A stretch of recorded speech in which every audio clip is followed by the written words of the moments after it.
of no Jordan.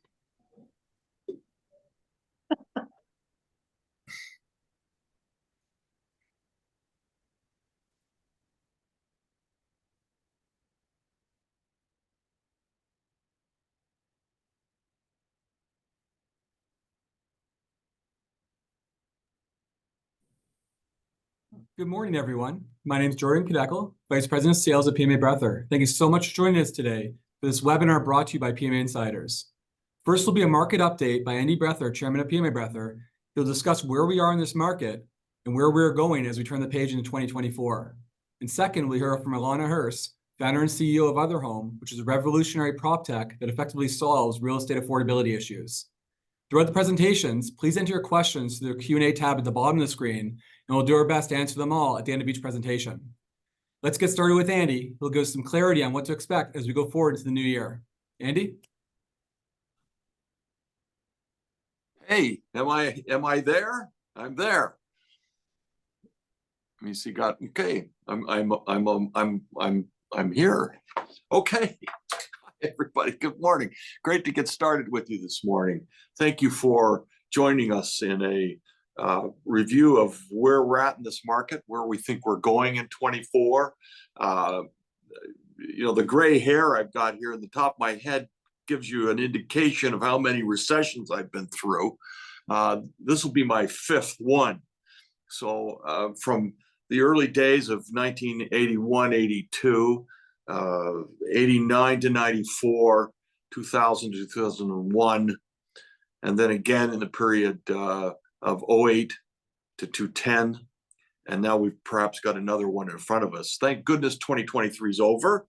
It's behind us. We're going to introduce to you a kind of new revolutionary model for affordability that Alana will bring to us later in this program. Let me just tell you about the good news, bad news story of where we're at, where we think we're going. In 1981, I was my beautiful smiling face on the front page of the Toronto Star that said, even the experts can be wrong. And of course, what that meant was mortgage rates had gone to 21%. And I had been shouting and yelling out to everyone, go short, can't go higher, when we were passed through the 14% mark. Of course, prices were significantly lower at the time. But can you imagine the impact of a 21% mortgage rate in the early 1980s? It was abrupt. Inflation had been running rampant.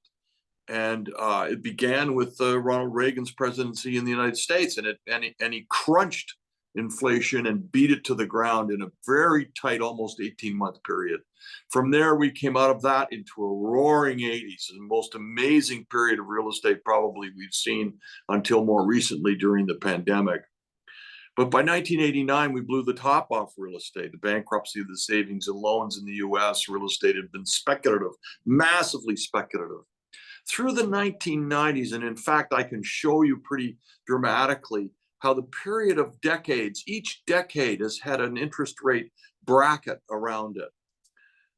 By through the 1990s, actually interest rates averaged 11 3/4. But in 1991, the average house price in Toronto was $240,000. And we'd seen a decline or a pullback in prices of nearly 40% in that recession from 89 to 94. That was probably the worst period we've been through. And there's been some comparisons to this period at the moment. By 2000, we had the tech crash and a speculative market again that caused both an inflationary period and a correction within our market. And then through the twos, the early parts of the 2000s, interest rates held in this same rate as we are today, in the 5 to 6% range. The dramatic financial crisis of 2008, 2009 brought free money to the marketplace. And by 2010 through to 2022, we actually experienced 0% mortgage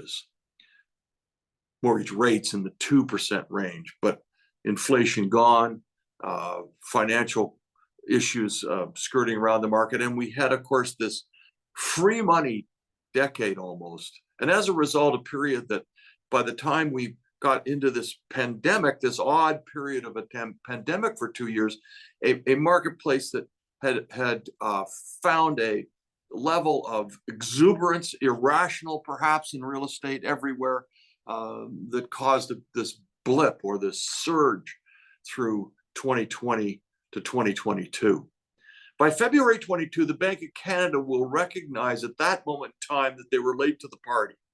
They came late with interest rate movement. Should have happened in 2021, probably mid 21 towards the end of 21. If they had, we might have seen a more gradual series of rate movements and a more softening of real estate more directly after the surge of the pandemic. But they didn't. They left interest rates at next to nothing. We were on an expenditure binge through the pandemic that is unheard of in our history. We've never printed more money. We've never spent so much money federally and provincially in trying to support an economy that was, of course, the unknown of the pandemic. But as a result, I remember being on a panel in the spring of 2021 and having a discussion with some very leading economists across the land. And I'm not one, but been in the dirt, this real estate for over 40 years, and saying that inflation was about to explode in the early parts of 21. And I was kind of beaten up by the, no, it's not going to happen. No, we've got this under control. But government spending had reached such exorbitant levels that we had taken upon us such significant consumer debt that there was just no question from my experience that inflation was the next bell ring in our world of real estate. And of course, that's exactly what happened. Well, thank God 23 is over. We've come from February 22 until now in a period, really 18 months of contraction. Prices from the spring of 22, February of 22 till now are off almost 20%, 22% on detached, 21% on townhouses, only 12% on condo, but condos about to have its comeuppance. That's got a bit of a shaky period over these next 6 or 8 months in front of us on the condo scene. I'll touch on that in a minute or two. But here we are heading into 2024 with lots of news around us from Demography in the US, who has placed Toronto and Vancouver on their household unaffordability list. It's a list you don't want to necessarily reach, but in 2020, Vancouver was number 2 and Toronto was number 5. By the time we reached 2022, we'd begun to correct. And through the end of 22, Toronto had slipped now to number 10 in the world. This is in the world. Vancouver had slipped a little bit to number 3 on the unaffordable list. You've heard a lot in the last few days, and certainly in the last week or so, from UBS, the Bank of Switzerland, on their projection of what they called their bubble page, and the look of bubbles in the marketplace of where cities around the world sit. And of course, it was in the Polyev Housing Hell video. Very, very well done, by the way. If you haven't watched it, nearly 5 million Canadians have so far, but quite well done. But in that particular video is a 2022 picture from UBS, the Swiss bank, that says Toronto is at the peak of the world, the number 1 in the world in a bubble for real estate. Well, if you look at the 23 data, Toronto slips back to number 7. Vancouver, which was number 3, slips back to number 12. And so you've had a correction already occur. The adjustment has already taken place. How did this start? How did we get here? Well, clearly the world of our real estate change, or what had happened in this world, was a situation that brought us from 2005, 2006, a introduction of the growth plan in Toronto, in the GTA. I call it the no growth plan. It was an intensification direction. It was really related to what was kind of an anti-sprawl position within government and local municipal policies to try to control extensions development in a lower density form and intensify. Well, we literally flipped the pages on the number of housing units that were being produced on an annual basis in the GTA. The gross number didn't really change, which is kind of interesting. We've never really produced or sold more than 45,000 units a year. And back in 2005, that was 25,000 low-rise or lower density housing, single semis towns, and 15,000 high-rise. That completely flipped by 26, 27, 28, and continued on that pattern as we allowed intensification to occur and lower density housing to be restricted, or in fact, not approved. So we put ourselves in a position, if you artificially constrict the supply, you will, particularly with our ongoing immigration levels, we will continue to push the pressure of price upward. This, of course, was distorted by government decree. Vancouver, on the other hand, is controlled by God, by the mountains and the ocean. And in fact, its expansion limited to what it can do. But we have more dirt, we have more land than one can speak of. And in fact, we artificially control that. Now, there's some good reasons for that in terms of the economic factors of infrastructure. But at the same time, you needed some balance, and we got way out of balance. And as we got way out of balance, the underlying price of land in 2005 for a 40-foot lot in Richmond Hill was $100,000, $2,500 a foot. Today, that's $20,000 a front foot, $800,000 for that same lot, that same circumstance, that same product in this marketplace. So that's what we face. There's where the unaffordability portion came. A constriction of supply, pushing prices to the moon on the base product, and everything else followed, including high rise. And although our intensification has been incredible, the pressure on affordability became greater and greater. And as we constricted supply and allowed immigration to carry to the moon, we funneled a bathtub full of water with the plug still in and overflowing. Immigration is an interesting issue for us. Great supporter of immigration. It's a great part of our Canadian heritage. But we moved from an average through the 1980s and 90s of under 300,000 and crept it up above 350 to the point where in 2022, we actually hit over 1 million new Canadian citizens, over 1 million. And we've done it now 2 years in a row. 23 will show the same. Public policy was targeting 500,000, but we had nearly 2 million temporary workers and students, foreign students in the country on work permits who were allowed to apply for permanent residency and, of course, did so. And so you had this hidden 500,000 that has occurred in the last 2 years, pushing our immigration levels to over 1 million a year. Now the feds have now promised to try to bring that under control, bring it back to the $500,000 level. Clearly, the university side of our universities gorging on the foreign student fees and some issues about the quality of the universities offering to foreign students this really point of entry opportunity. So there's some structural things that can be done to try to get immigration under control. If there were something that were to be put forward at this moment, because it's just driving rental rates to the moon at the moment, and will continue to do so, if in fact we pull back on that immigration levels, and that may have to come back to as low as 350,000 over the next several years, to at least give us a chance to catch up. And that's really what we face as an issue. I'm just summarizing from our annual year-end review, which will be available to anyone who has subscribed today. We'll send it to you. And that report is graphically presenting some of the things that I'm talking about.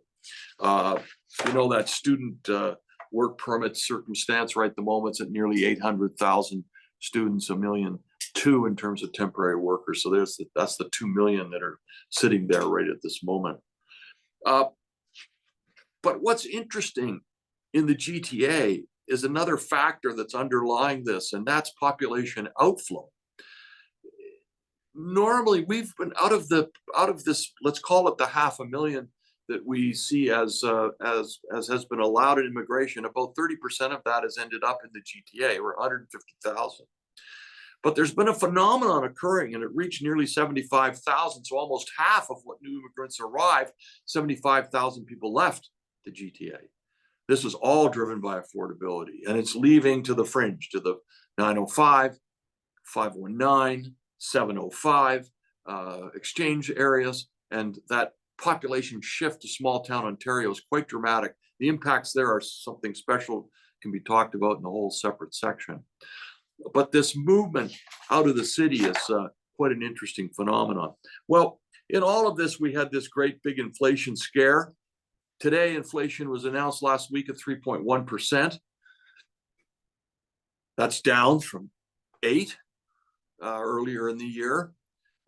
If we take out mortgage qualifying rate and the rental contribution to the basket of goods that the Bank of Canada uses to measure inflation, inflation's actually at 1.9%.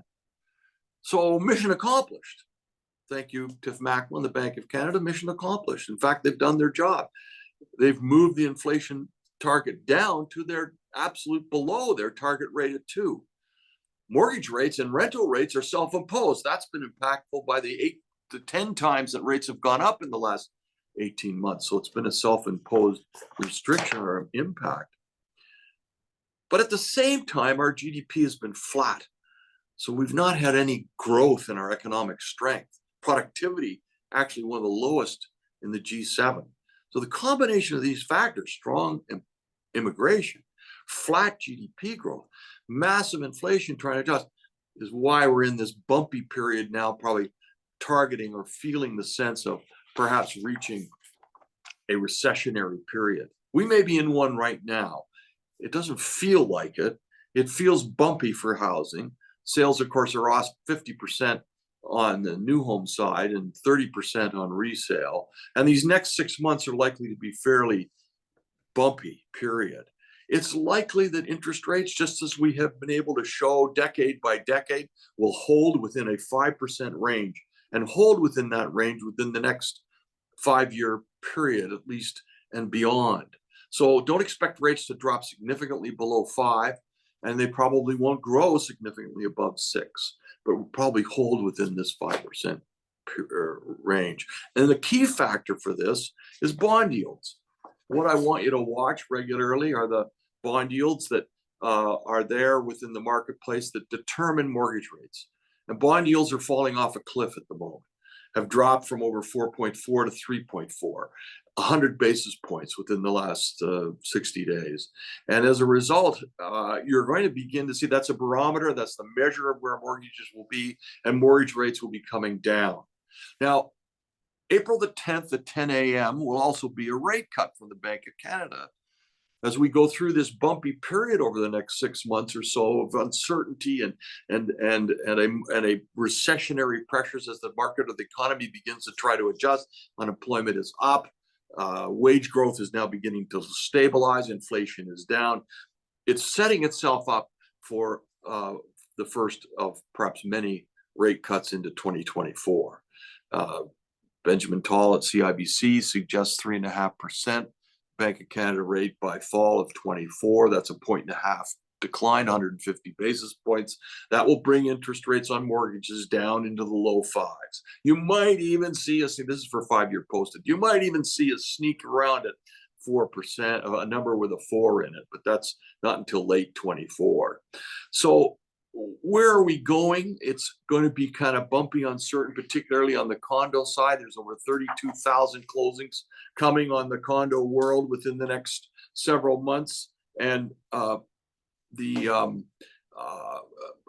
pressure on the condo supply, which is rising dramatically from both assignments and both closings that are coming and unable to move and have to adjust in price. But there's lots of room. That 4 to 5 year period when they bought to where we are now is lots of room and a marketplace that is in a circumstance that will have to force the condo market to find some level here. The single semis and townhouse market's already finding that level. TD Bank's projecting a further 10% decline in overall average prices. Remember, we're off by 22% overall from the peak in February of 22. I'm not sure that hasn't already happened. Certainly it's happened since May. On the last 50 basis point rise in the Bank of Canada rate, we had another further contraction after a bit of a spike in the spring. So the next 6 months or 7 months are going to see some stability on the low-rise side and uncertainty on the high-rise side, leading to a rate cut on April the 10th at 10 a.m. You can mark that down get ready for it. The market will believe that and understand that and hear about it, talk about it a lot through the spring. And I'm expecting you to see some recovery. Now, will the market come roaring back again? No. Supply is significant. Resale listings will top 20,000 as we head into the spring, might even get as high as 23 to 24,000 units. And the new home supply side that is trying to be pushed to get more product to the market. Much has been delayed. Much has been pulled back because of the inability to find any level of qualifying rate and the ability of the consumer to take action. So I'm expecting that by spring, you're going to feel some big pent-up demand moving forward, but it won't blow the roof off. It'll be very stable, very steady. And that'll keep rates, from the Bank of Canada's perspective, stable and downward pressure. So we're going to get a whole lot more in 24 and stay alive until 25, because that will bring back a much stronger market. Now, part of our world is really an affordability issue. And Alana Hurst is going to make a presentation in just a minute. I'll stop here and field any questions that anyone might have. And then we're going to turn it over to Alana, who will tell you about a fabulous new affordability, really an amazing program that she's founder and CEO of, and that PMA has partnered with her, and we're broker of record involved in, and we want to share that with you this morning. But first of all, I'm going to flip back to Jordan. And are there any questions from that presentation that I made? Anybody have anything they want to throw at me now, or we can move to Elena and learn about otherhome. Jordan. Andy, thank you for great presentation. A lot of information to digest there for sure. We have a question here from Paul. If you can just outline some of the leading and lagging indicators in the real estate market. Some of the leading and lagging indicators for the real estate market. Well, you know, so much of a consumer purchase is driven by psychology, not necessarily the hard data. Because if we really sit and play the hard data, you can see from an investor perspective, they've pulled back and are sitting on their hands waiting for a deal. But so much is the psychology of buying, the emotional purchase of buying. To an end user, right now, is this a good time to enter the marketplace? Should I really be even thinking about buying new real estate? Well, I know I sound like maybe one of you out there in this fabulous business. But my premise at this moment is that there is no better time to enter into this marketplace than right now. Buy low, sell high. Market's in a correction phase. There's lots of pressure on the marketplace due to higher rates on the consumer to sell. There is lots of pent-up demand from a consumer who wants to buy, not necessarily needs to, but wants to buy. Now, there's a need factor. The need factor already exists. That's that buyer for work purposes, family issues, divorce, all of those factors that are part of a real reason to make a buying purchase are still there in the market. It's why we're still writing business today everywhere around this GTA. And it's a very solid business too. But you're way off the 10-year average by nearly 30%. That will come back as need shifts to want, and that will be driven by a signal. Because the psychology of the consumer says, at Christmas time with family, and I'll sit over the Christmas table, and the question will be, should I be buying real estate today? My answer is yes, and I'd go variable. How do you like that? If you want a real gamble. And I think that the impact will be a slow and gradual improvement in the market as you and I, as we sit over the Christmas table and over the back fence or at the hockey arena with Jordan and his kids. You're going to talk about real estate as the talk of the town, and you'll be thinking about buying in a more serious way by the time we get into spring and a cut in rates. And that'll be the signal. That'll be the signal that it's okay, that things are going to be fine going forward. You know, fundamentally, this is one of the great cities of the world. one of the great places to do business. I kiss the ground every time I get off a plane, and bless my soul that I was part of this city and its growth and its potential. And that hasn't gone away. What we really have been facing is some of those pressures of affordability, and those will improve. It will get better. And in fact, if you really can make the equation work, you'll find some of your best deals within the next 6 months.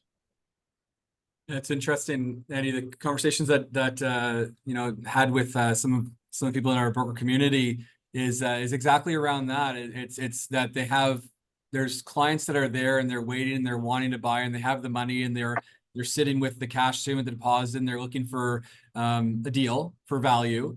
But the number one thing they're looking for is that sign. And when that comes, and it's interesting with such a huge amount of decreases over the next year, what people are talking about at least, you know, it really does have to start soon in order to reach that 1.5% that Ben Tall, among others, are talking about. You've got wage growth continuing. It's starting to soften, but it's continuing. You have prices adjusting, continuing to adjust downwards slightly. Those who are wanting to sell will sell, and you'll find the bottom. The market always does. And then if you're buying for a little longer closing, you're going to really benefit from the rate change. If you're buying now within the next, let's call it 6 months, you're going to find at least a 1/4 point. It might even go to a half in that period ahead of us. And it's a circumstance that I think is a great opportunity in these next months ahead. I know that seems quite contrarian, and affordability is still a challenge, but it is the right time to take action.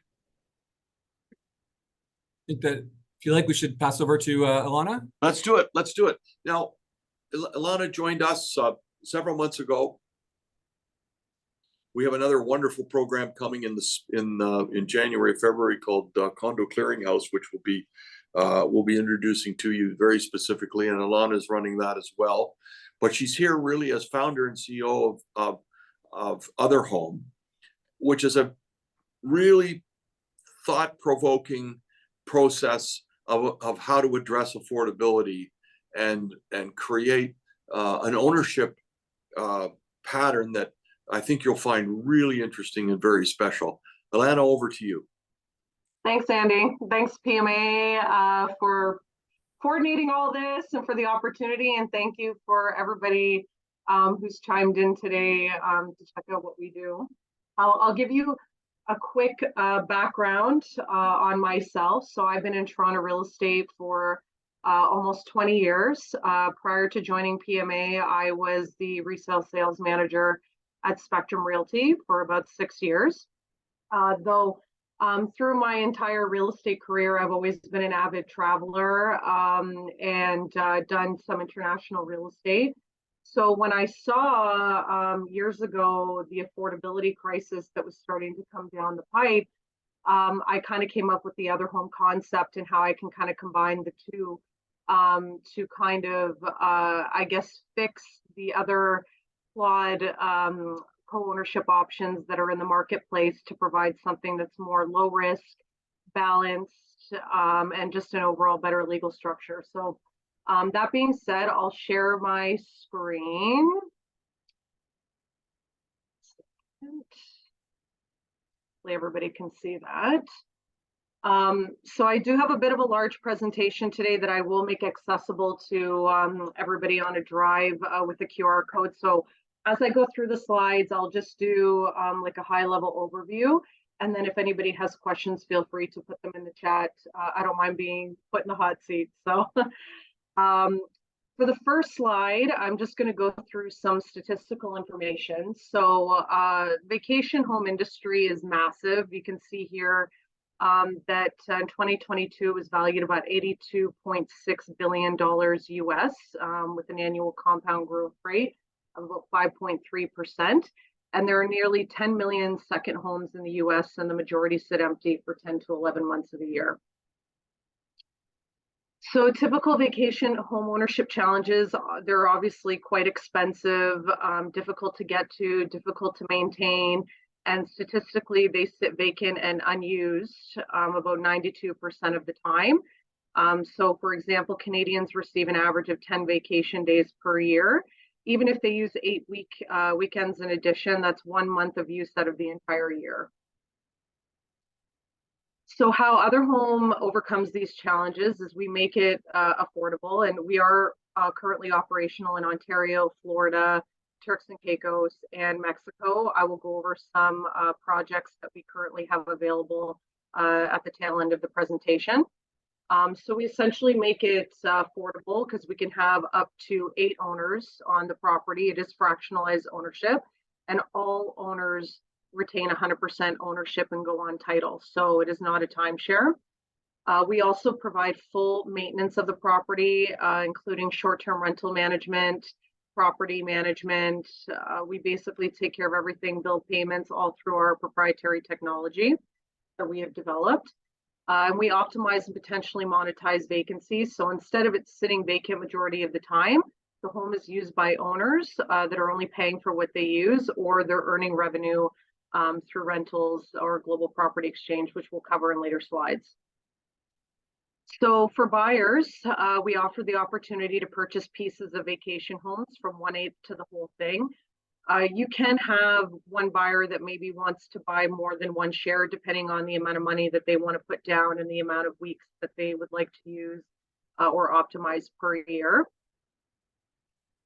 And sellers can basically opt their property into otherhome and sell pieces, liquidating their assets, selling what they don't use. So a prime example would be if you, let's say, have a vacation property owner in Muskoka that doesn't want to get rid of it, but they do want to free up some equity and make it a little bit easier to maintain by reducing the expenses. And they can essentially just sell whatever amount of shared ownership they'd like. And we would just find them a cash buyer. And then at that point, their expenses would be reduced. We would take over the asset management of the property, and they can do whatever they want with the freed up money. And we do have a case study that outlines that later. So this is always the number one question that we ask. So we decided to dedicate an entire slide. So a lot of people don't have a full understanding of what timeshare is. So this is a simplified explanation.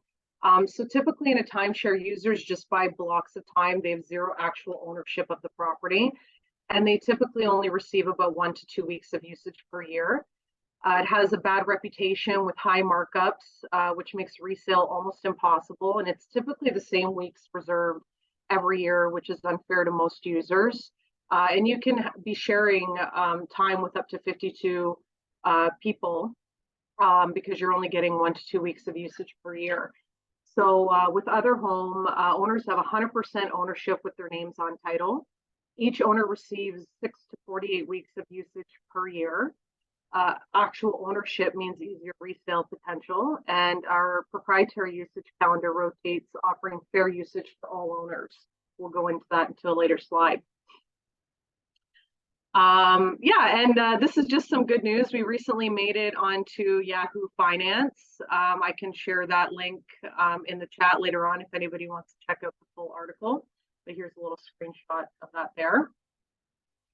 So here's a summary of the usage breakdown. So you typically have 1 to 8 owners that retain 100% ownership and 48 weeks of usage. So with that, they could use it, enjoy it, share it with their family, gift it to friends or employees.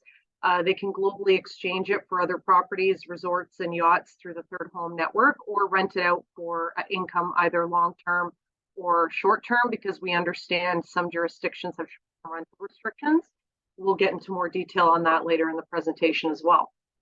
So otherhome typically retains 4 weeks of usage annually, 2 weeks for maintenance and repair to ensure the properties are in top shape. This is industry standard across the board globally, so that's no surprise there. And then we retain 2 weeks for otherhome usage to either use or rent out. This is how we're able to keep our monthly asset management fees about 20 to 30% cheaper for all of the owners than our competitors. So here's a simplified breakdown of our calendar and how it typically works. This is a proprietary calendar that we have developed. So if you have an 8th owner They get 6 weeks of usage per year, which works out to 1 week within every 8-week block.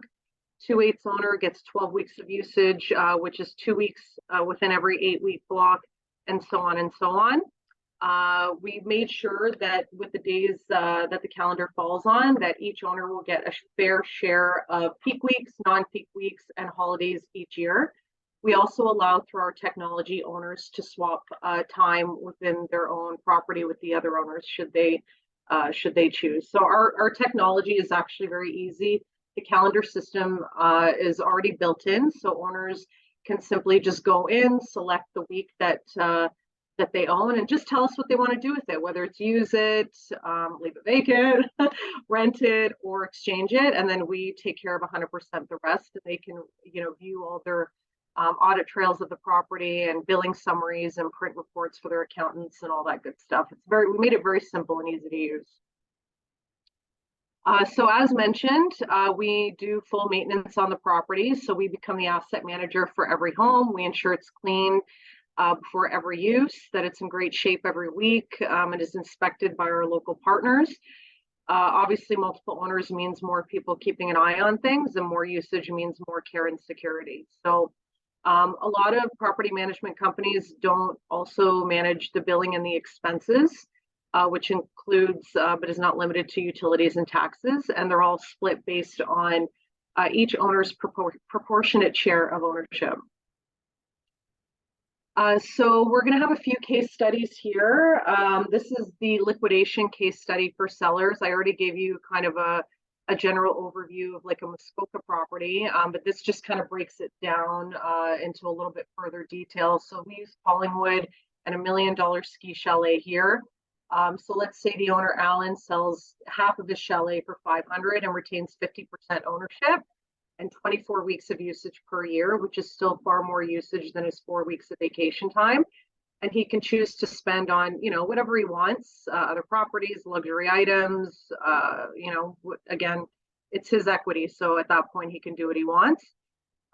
He obviously gets the benefits of the other home asset management. So it's a little bit more convenient and, because we provide a white glove service. And additional benefits are Alan's operating costs drop by about 50% because they're now shared, and more usage means more eyes on the place. So I know a lot of people will probably have questions on how we would sell this share, and we don't want to reinvent the wheel too much based on our legal structure. It is sold just like any other regular real estate property. You can put it on MLS. The sales process is the same. Agreements are similar. It's just instead of the whole property, you're just doing a share, and it's all based on current market value at the time. So this again just goes a little bit further into the proptech opportunity. So people can manage their stays. I've already kind of touched base on this a little bit. List their home, view billing and usage history summaries. They can browse through available properties. Current owners can apply to join the other home network as a seller. And realtors will have all information at their fingertips to help clients buy and sell easily. So we also manage short-term and long-term rentals because we do have an urban investment model for long-term tenants that I have another case study that we'll go through later in the presentation as well. But we also do short-term rental management, which includes all the marketing, payment collection and distribution. One thing I forgot to mention is we also, as part of our asset management fee, collect and manage a reserve fund for each property. So there's no surprises if there's any other major repairs, owners arguing between each other, things like that. So that's all taken with a reasonable markup for each property, and we manage all those accounts for you. So this is our short-term rental case study. So let's say 8 purchasers chip in to buy, a 2,284 square foot cottage in Severn. This is actually one of the projects we currently have with Live Communities because we can opt in new development inventory and existing inventory. That's the beauty and flexibility of our product. So let's say it's a 4-season cottage that fetches an average of $400 per night throughout the year. So each owner has an average of 3 vacation weeks. So if they use all 3 weeks, they will still have 3 weeks of unused time per year. So let's say we take those 3 weeks and we short-term rent them out at $400 a night minus the property management fees. So 400 times 6 nights, it's an average of 2,400 a week times 3 weeks. It works out to about 7,200 gross income minus the property management fee, which is 1,800. The net income would be $5,400 a year. So using these conservative numbers, owners will receive a generous income bonus from weeks they wouldn't have used, which they can spend on, canoes, kayaks, ATVs, offsetting other expenses like taxes and utilities, or anything else additional that $5,400 a year can be helpful with. They can also choose to globally exchange those weeks, and again, we have a slide on that. Next, obviously. So we are an official affiliate partner of Third Home. They're an American company that's been around for about 12 years. They specialize in globally exchanging properties. They have over 15,000 properties now across over 100 countries around the globe, where people can exchange time at their current property for either other resorts at one hotel, 4 seasons. They work with dozens, other owners' properties or yachts and experiences. And it basically gives people 80 to 90% off vacations. And we'll have a case study here that explains that. So remember Alan, who now owns half of his ski chalet near Collingwood? As much as his family loves skiing, they want to visit somewhere warm. So Alan offers 2 prime winter weeks at his chalet into Other Homes Exchange via the Third Home network. His family selects a beach house in Florida for 2 weeks in December. So Alan's family enjoys 2 weeks of beautiful warm weather and still comes home to enjoy plenty of ski season at his chalet. Alan pays for plane fare and the exchange fee. So typically plane fare for 4 is approximately $2,400. Plus the Third Home exchange fee average is $800 for a week. So that works out to $3,200 for a 2-week Florida vacation stay. Oops, sorry. David, Allen's neighbor and not part of the Other Home network, owns and manages but never uses all 52 weeks at his property. So when David's family wants a December Florida vacation, he pays for plane fare and full price for staying at a similar beach house, which would work out to about $16,400 for a 2-week stay. So there's obviously huge benefits in exchanging, because obviously you can save a ton of money, and it is able to provide lifestyle benefits that other people cannot offer. And one of the great things with us being an affiliate partner is whoever signs up would get their $2,500 initiation fee waived, plus bonus credits so they can start traveling right away. It works out to about 1 to 2 weeks of free stay at one of their properties, or yacht, whatever you'd like. So we do have an urban investment model, which we created because we started discovering that a lot of major urban centers around the world, as you guys know, have short-term rental restrictions, and investors are not really purchasing downtown because if they have a mortgage and they have to pay interest, they're actually losing money. So with our model, since we can fractionalize the ownership, and we typically don't do mortgages for co-ownership, if we get somebody who wants to utilize our asset management, we absolutely can give them financing options for whole ownership internationally and locally. But for co-ownership, it's just far too risky for everybody involved anytime there's any sort of market volatility. So it's best to not do any mortgages for the co-ownership structure. So we decided to develop a long-term tenant case study that explains our urban investment model to kind of address that issue. So let's say, for example, 8 investors chip in to buy a 950 square foot downtown Toronto condo for $1 million. Unlike a single purchaser, 1/8 of the purchase price is far less than the typical 20% down payment, and there's no mortgage to carry after. So it'd be about $125K in total instead of the $200K down payment for one purchaser. And common costs like condo fees, taxes, etc., are obviously split among the 8 owners. You can see the breakdown that we did here. This is based on averages in CO1.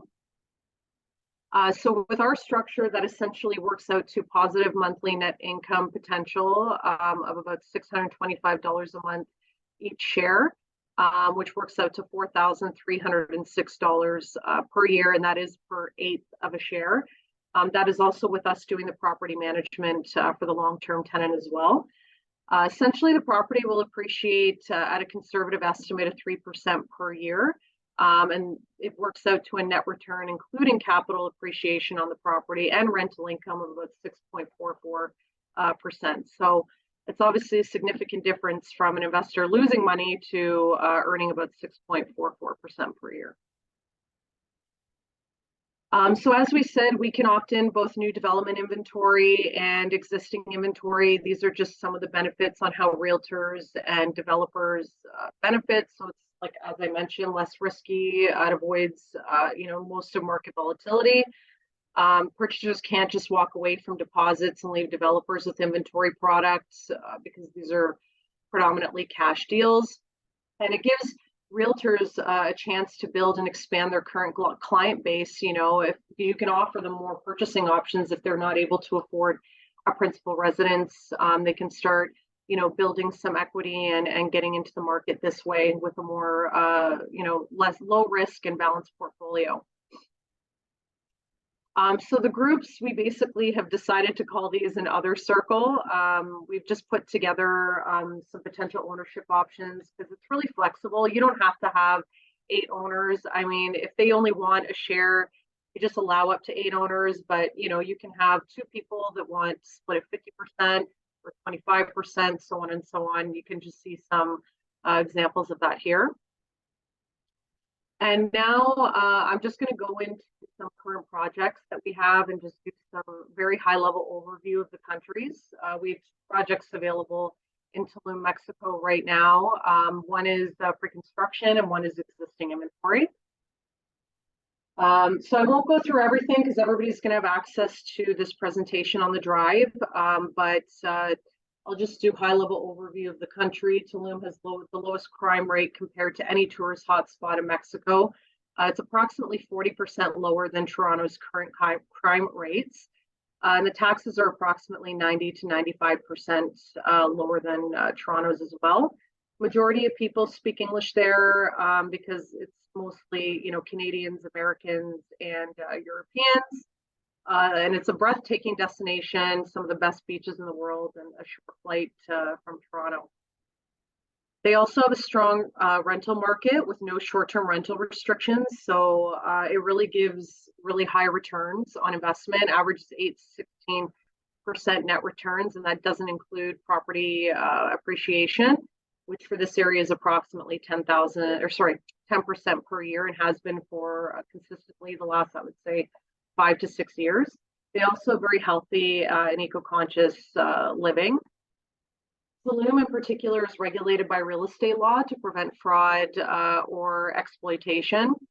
They have very rich cultural heritage in the region with plenty of opportunities to explore, local markets, ruins, and really delicious cuisine. As mentioned, it's a very, very short flight from Toronto, only 4 hours. They also just recently opened 2 weeks ago their brand new international airport and subway LRT, which increased the property values by 15%. They get nearly 30.2 million people from all over the world visiting each year and offer great year-round weather, which averages 25 to 35 degrees Celsius. They have world-class healthcare for travelers and residents. I've gone there every year for the last 10 years, probably even more. And I had my own medical experience down there. And I got to say, it is hands down significantly better healthcare with wait times, service, pricing, everything. I could not believe it. It actually blew me away. And they do have a lot of doctors and specialists that have been trained in the United States and Europe that work out of there. They also accept health and travel insurance. So this project here, I apologize for the low-res photos. It was the high-res presentation was glitching my computer a little bit when I was switching slides, but this is a first initial presentation for this product. It hasn't opened to anybody. We got first dibs on it. Hasn't opened to the public. It's a Canadian developer. Hasn't opened to realtors either. So we got special friends and family pricing that we will go into shortly. This is the rendering. The project is called Joya. So Joya is 32 units distributed over 42 stories. It's a beautiful boutique condo development designed to provide a modern and comfortable living experience for residents and guests. It's located in Aldea Zama, which is just minutes away from the beautiful beaches of Tulum, and it's actually considered the most prime area in their downtown area, and it's actually quite heavily developed. It's walking distance to every major amenity down there. And even though it's such a small pocket of land, it's incredibly developed. Most people that haven't been there would be really, really shocked at the amount of amenities that are within walking distance. So our discounted pricing, you can buy home ownership for as low as 130K US or partial ownership for as low as 16,250. And this discounted pricing only applies for the first 5 units, and then it's going to go up another 10%. We also have an extended deposit structure that'll be good until the end of the month. We'll go into that in a later slide. So just a little bit more in the neighborhood that I already covered. Trendiest and fastest growing area of Tulum, walking distance to everything, including the bustling hotel zone and beach clubs. Beautiful natural beauty and cultural richness and restaurants, everything you can name of or think of. So here's just some renderings. This is a balcony studio here, just a basic floor plan. And keep in mind, everybody, that these prices include the full furniture package, including appliances, linens, everything is absolutely included. The properties will be ready to be turnkey for short-term rental income and usage. The property is looking to be finished completion spring 2025. In these areas, it's a lot quicker for these properties to get built out. Average is 6 months to 1 year from purchasing to being built and closed. Here's just a rendering of the balcony studio. Here's another studio with a swim-up pool terrace. There's a rendering for that. This is another studio with a garden area and plunge pool. This one has been really popular. We've already sold one of these.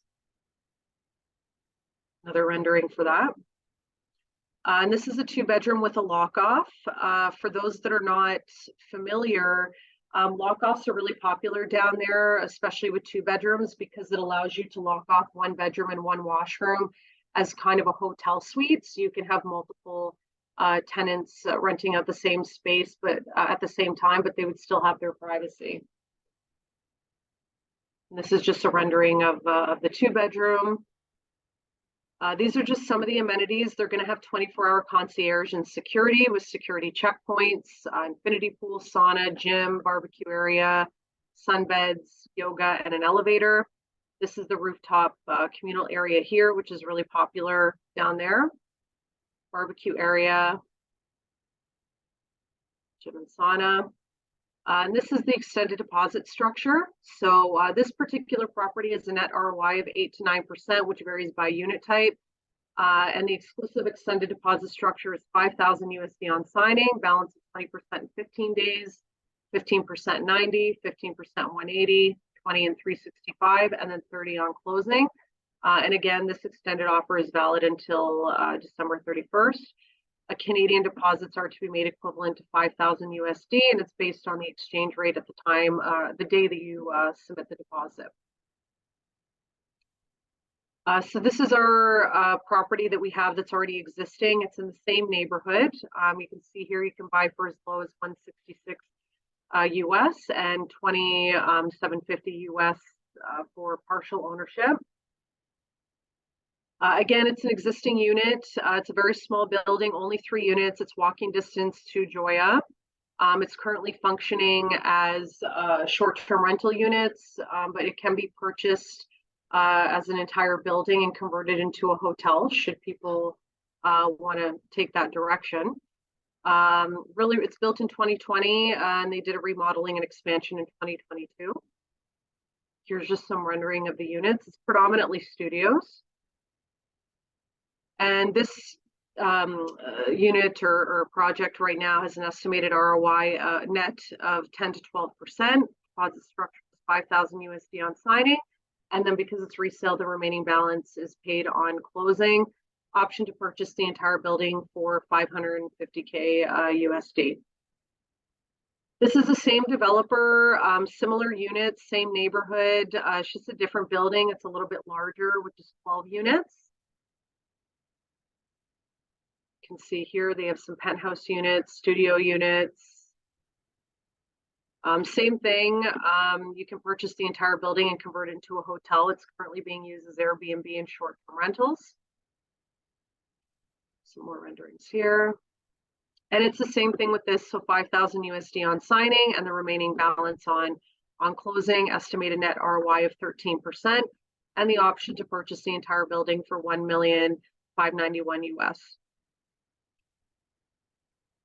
So Turks and Caicos is another really popular one with Canadians. Obviously, they have some of the most beautiful beaches in the world, and it's an incredibly good tax haven. So again, I'll do a very high-level overview of the country, and then we only have one project there, and then we'll be nearing the end of the presentation. I can quickly take questions. So as mentioned, significantly lower taxes and other financial benefits. The main thing is they do not charge any property tax, corporate tax, capital gains tax, death tax, inheritance tax, or income tax. It's a very safe destination for travel. And according to Sotheby's International Realty, Turks and Caicos prices have gone up approximately 30% per year since 2021. The average sale price for a single family home is 3.4 million USD. We do have other listings as well. I do want to mention everybody. You can go on our you can go on our website, otherhome.ca, and feel free to peruse and see if there's any other properties that you would be interested in, or you have clients that would be interested in. These are just a few of the properties we're featuring right now. Again, they have very, very good healthcare, similar to Mexico. It's also a very short flight from Toronto, about approximately 4 hours direct. Our particular property is located on Grace Bay Beach, which has accumulated significant recognition.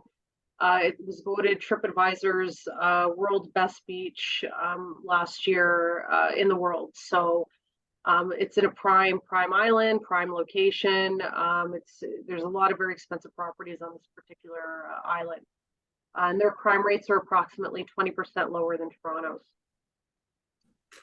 Again, great all year weather, great for snorkeling and scuba diving and sites, great food. And this is also a Canadian developer, Kokomo Botanical Resort. You can buy whole for as low as $425 or partial for $53,125 US. As mentioned, it's on Providenciales, which is the top island. It's in a gated resort community with restaurant and spa. It's also eco-friendly. The price you see includes everything, including full furniture package, freehold title, land transfer tax, legal fees, everything you see here. And the developer is also providing a rental guarantee for the first 36 months, you can see here. And these are just some floor plans and layouts. Everybody gets access to the beach resort as well. All owners become members included in their ownership. And it's same thing, it's resale, 5,000 USD on signing and remaining balance on closing.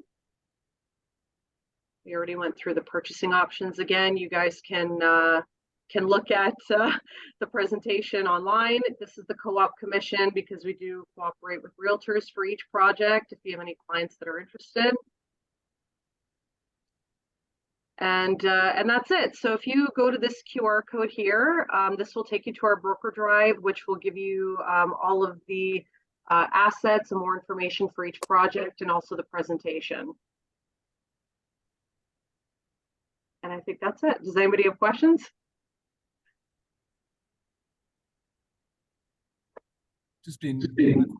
Sorry, go ahead. Awesome, Elena. Awesome. Am I on? I'm on. Yeah, you're on. Okay, we're going to run over time a little bit, but let me just ask a question more on the urban side. What I really like about otherhome is the potential for the revolutionizing of affordability in let's call it Toronto for the moment. But effectively, I can carve an existing pre-con purchase into eighths. And so that example you gave of $950,000 unit at 125 each, divided by an eighth, but if you were looking at dividing it in half, or in 3/8 or 6/8 or whatever level you wanted to, you have the capability of structuring that using your algorithms on the otherhome tech side. So it can actually create for an investor a fantastic opportunity for less money than where he's getting in now with no mortgage. And so the potential on the new home side, the pre-con side, is kind of really, really interesting. Yeah, thank you, Andy. And that's how we kind of viewed it as well. You know, fractional and co-ownership has been around for quite some time. It's a little bit of a different legal structure, but everybody I've spoken to that's ever invested into a product like that has ended up being happy with it. Timeshare is the only rumbling that they've ever had an issue, but fractional ownership, I haven't really heard too many negative things about it. I do have some questions in the chat here. Somebody asked, can you mortgage this property? If somebody wants to purchase whole, we can absolutely get financing for the property, but for co-ownership, it's just far too risky if somebody doesn't pay, and you know, if other owners are paying, and you know, you don't want the property going into foreclosure. It also negatively impacts the returns. So the answer is yes and no, depending on the type of ownership they want. I also have here our properties registered as fractional ownership. So fractional ownership typically is done through a not-for-profit corporation that owns the properties, and then the owners just own a share in that corporation. Otherhome actually does not do that. All owners go directly on title. So if you were to go on Geo Warehouse and search a property, it would just be the owner's names, because when you do it through a corporation, it's just far too complicated with the paperwork and reselling and regulations, and then you can't advertise it on MLS. It's just a whole slew of things that it creates when it's not even necessary, because our title system already recognizes shares if you just put the owner's names on title. One last question I have here. Does otherhome establish the current market value when a partner owner wants to buy or sell their share? The profit is profit distributed to the other owners. So the answer to the first part of the question is yes. At the time that it's bought and sold, it's always based on current market value, like we do with any regular real estate. And the profit is distributed to the particular owner of that week, not all owners. And the joy of it all, the key is that there's no mortgage. That's right. Yeah. So you avoid market volatility or risk or anything like that. You basically just make higher returns, sit back and let us do the work.